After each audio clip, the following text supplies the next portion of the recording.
Yeah, I really do. I just today came from an assessment workshop held over the lunch hour, and this is run by a new assessment unit that was just created as part of the Center for Enhancement of Teaching and Learning at HKU. You know, their workshops tend to draw a pretty good crowd, and it's a mix of tutors and sort of regular faculty members.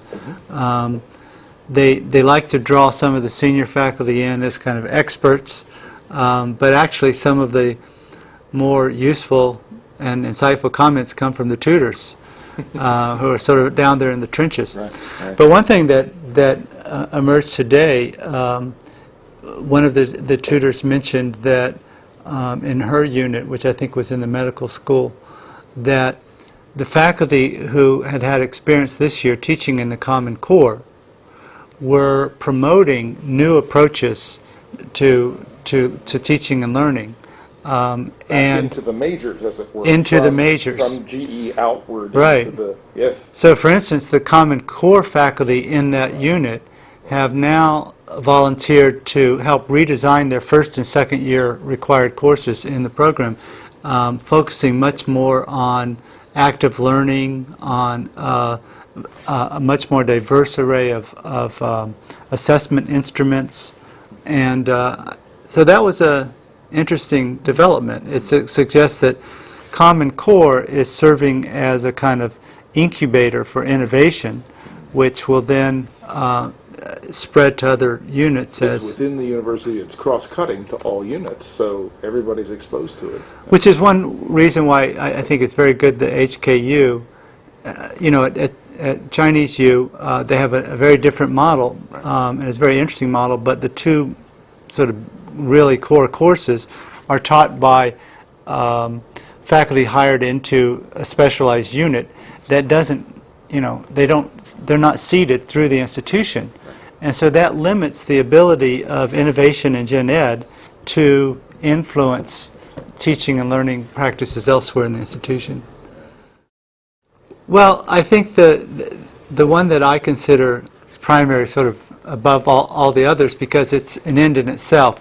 Some of them are means to an end, but the one that I consider an end in itself and the most critical, most important, is critical thinking. And I think that that is a mindset. It's a way of learning that if we can help students to sort of make this progression, sort of climb this ladder to become critical thinkers, that will allow them to become lifelong learners. And that's what we want. It's not just a matter of memorizing information. It's a matter of learning to analyze it in a critical way. And so that's the most most crucial one. And the $64,000 question is, how do you help students move to that level? A talk I heard recently suggested that that even at Harvard, that only about 2% of the graduates had actually achieved genuine critical thinking. So if that's true, then you might think we're up against it. But you've seen it. But it has to be our aspiration. Have you seen it happen while you've been here, where, in a sense, students get it, or teachers get it, or, in a sense, embrace it as a desirable goal? Yeah. Well, I think it comes in part by trusting the students to take responsibility for their own learning. I'll give you an example of a project that I think involved critical thinking that I used this semester. It wasn't a Common Core course. It was a major course in politics major, but it was a group project related to the theme of globalization.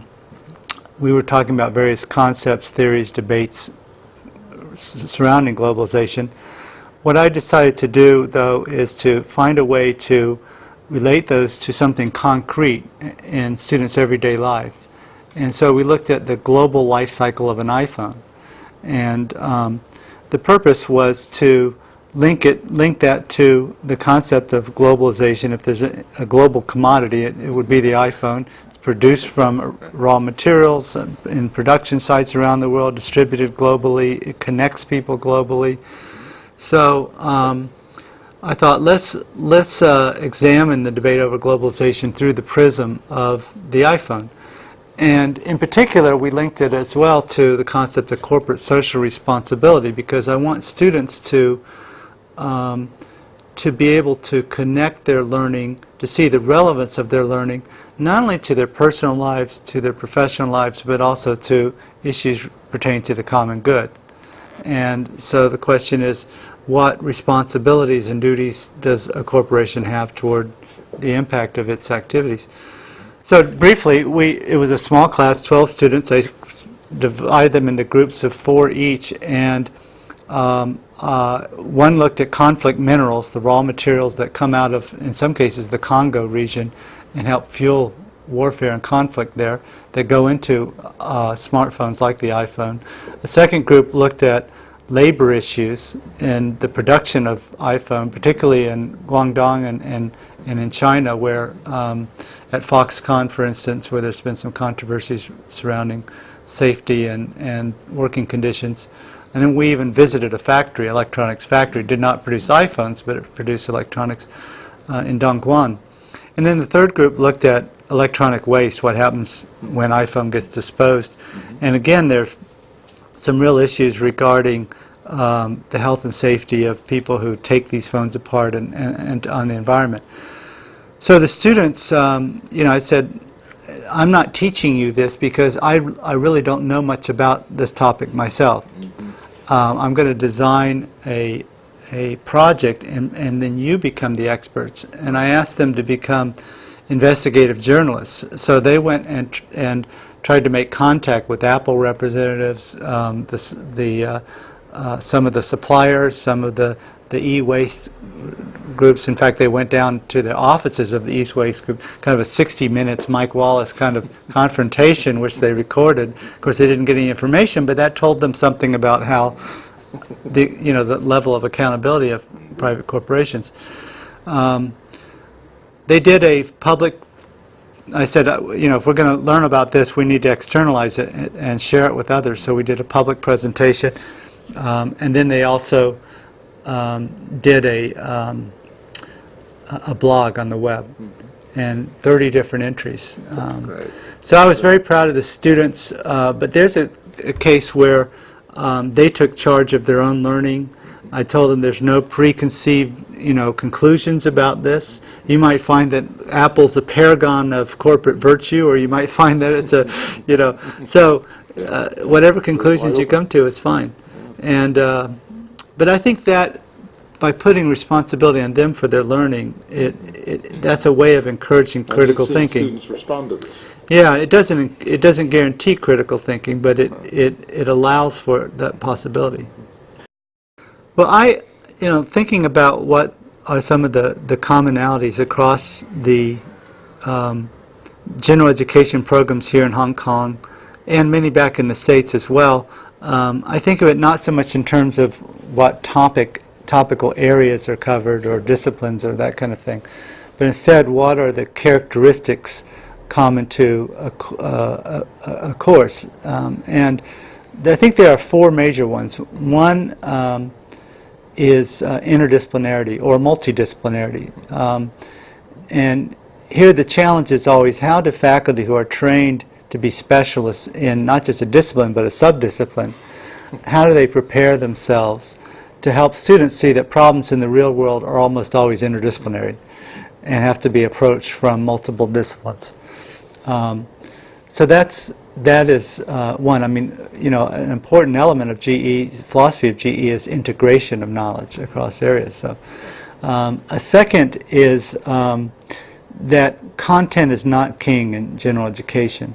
It's not clear that it necessarily ought to always be king in other areas as well, but certainly in general education, the learning goals include students' attitudes, their values, their skills, things other than just the course content. Content is more of a vehicle for helping to promote learning in these other areas than it is an end in itself. After all, in many cases, this will be the last course a student takes on that topic. It's not preparing them for a sequence of further learning in this particular area. A third element of GE courses, I think, should be, as I mentioned before, knowledge for the common good. Let's get students thinking not solely in terms of their personal, professional goals. Of course, those are important. I'm not saying that students ought to be, so selfless that they're not concerned with that.